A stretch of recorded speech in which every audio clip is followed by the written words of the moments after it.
I'm comics, huh? I come in this way all the time. When you use, say, the label clean comic, it automatically puts a stigma and stipulations on what people can or can't do.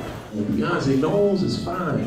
You ever see somebody so fine, they make you like change, you start cursing dyslexically? That motherfucker is bad. I don't curse on stage, but that's me. I only know that comedy is funny.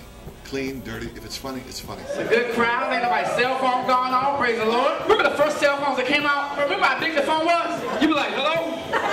When they go looking for black comics, they tend to go looking for the stereotypes, like, how y'all mother effers doing in this mother effer? When I travel and I tell people that I'm from New York, sometimes they get an attitude. You know, they think I'm a rock them or something.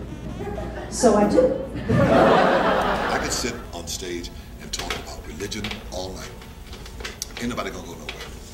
I can talk about sex, ain't nobody gonna move. But I get to talking about that race, give it 10 or 15 minutes. They're gonna get up and leave. They get offended.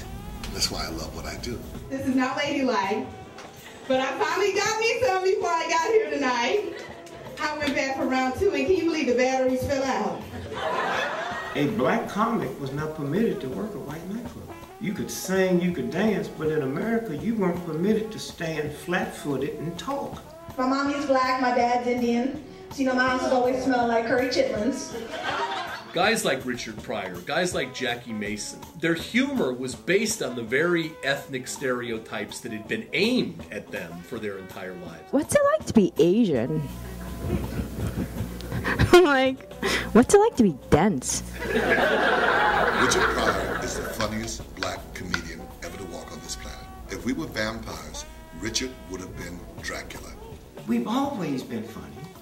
We've always had the type of satire and humor, but where could you use it? You know, the other day I walked outside, it's like I automatically turned into a slave. It was so hot. Have mercy, it sure is hot out here.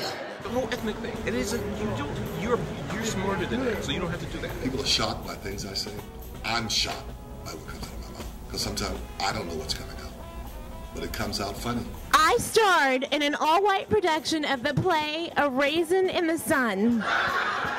Comedy likes to make fun of people. It likes to go to any vulnerability. But the great thing about being brown is you can be like so many different things. Asian, Hispanic, Native American, Pacific Islander, other, prefer not to answer this question. It's almost like we pay our comedians to be the mercenaries, to go out there and say the things that we are way too polite to say. Dave Chappelle, a very smart, bright young man. He told those white folks no. Can you imagine? That's like a slave said, I don't want to be free. I ran into the big shots and they said, have you talked to your friend? All we wanted to do was give him money. He won't return our calls. I said, well, you know, he's like a gazelle and you're like a mountain lion. When he sees you guys, he's gonna run.